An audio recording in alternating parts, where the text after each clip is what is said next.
Art therapy has many benefits and unique properties.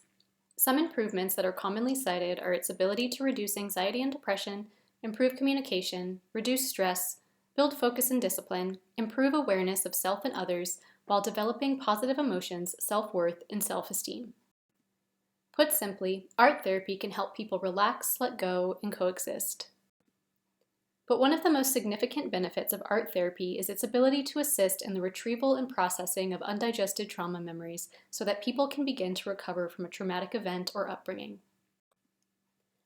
When verbal communication cannot convey the extent of what an individual needs to express, or their experience is just too painful to put into words, the process of non-verbally engaging in creative work can surface these repressed emotions, memories, fears, destructive thought patterns, and internal conflicts in a way that feels less triggering to confront.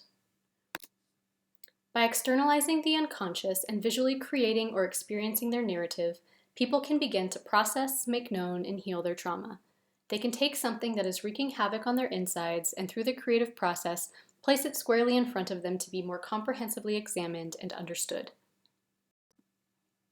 Many of the innovative approaches to trauma treatment now include a focus on the body's experience of traumatic stress. Expressive art therapy is no stranger to incorporating the body into the therapeutic process and can naturally integrate with emerging body-centered approaches.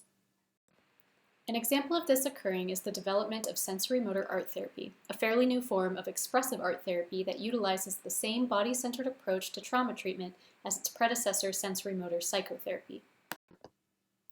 While sensorimotor psychotherapy and sensorimotor art therapy share very similar goals, sensorimotor art therapy specifically uses the creative process and select art-making materials to cultivate embodiment, nurture feelings of connection and safety, while working towards whole brain integration and nervous system regulation. But before we get into sensorimotor art therapy, we should briefly discuss sensorimotor psychotherapy. Sensorimotor psychotherapy is a form of somatic therapy that integrates sensorimotor processing with cognitive and emotional processing.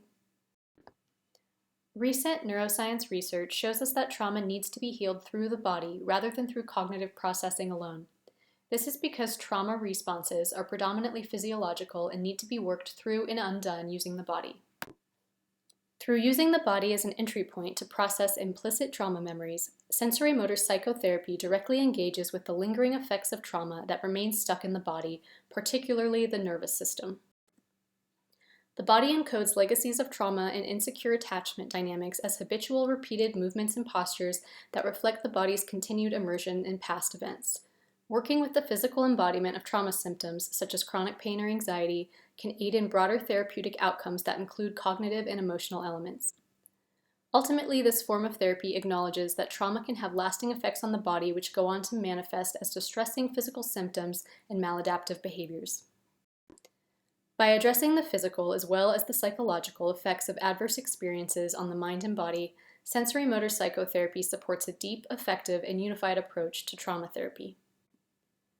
Something important to note is that sensorimotor psychotherapy utilizes what is called a bottom-up approach to counseling as opposed to a cognitive top-down approach seen in traditional talk therapy. This is an important distinction. The terms top-down and bottom-up refer to the general areas of the brain and where you start in therapy. So when we talk about a bottom-up approach, we're talking about starting therapy with the parts of the brain located at the base of the brain, which includes the brainstem and limbic system. These are the areas of the brain responsible for storing implicit memories and activating the fight or flight response to stress and danger.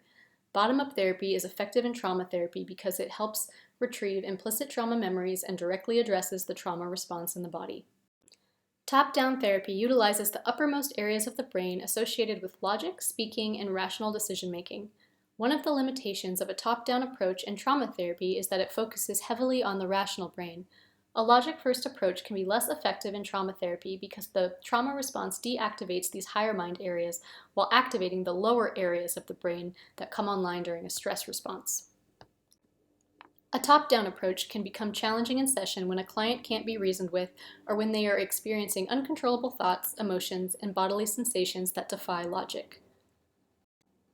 So in conclusion, a bottom-up approach is best when working with trauma because this type of therapy actually directly addresses the trauma response in the body.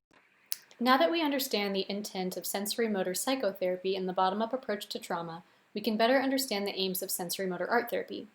In sensorimotor art therapy, instead of intentionally creating an image and then talking about it, the goal is for clients to develop a heightened awareness of the embodied self through engaging with art media such as clay or drawing materials. With this therapy, people can find new ways to express themselves, cope with symptoms, and explore alternative ways of interacting with their environment. Two popular methods of sensorimotor art therapy are guided drawing and clay field therapy. Guided drawing is an embodied bilateral drawing approach that supports body mapping in a neurobiologically informed way. On a large piece of paper and with eyes closed, clients draw rhythmically repeated scribbles to communicate inner tensions and patterns of contraction, rigidity, and pain held in the body. They will then integrate massage-like movements that reflect internal unmet needs. This part is often done with finger paints. Guided drawing does not use or analyze imagery, but instead seeks contact with the direct expression of one's felt sense. In clay field therapy, the client works in a flat wooden box filled with clay. A bowl of water and a sponge are supplied. With closed eyes, the client makes contact with the material in their hands. This is a very tactile form of touch therapy with common actions involving digging, beating, massaging, and scratching until shapes and stories emerge. The majority of traumatic experiences involve touch or a lack of touch, so this form of therapy can be profoundly moving and transformative. In sensorimotor art therapy, clients can realize that they can help themselves in the present moment and that their immediate actions have an impact on their sense of self. The ability to recognize and fulfill one's own needs can be a very empowering experience in a sensorimotor art therapy session. So to summarize, sensorimotor art therapy helps clients struggling with trauma retrieve their implicit memories, express the inexpressible, cope with difficulties and stress, and explore new ways of being.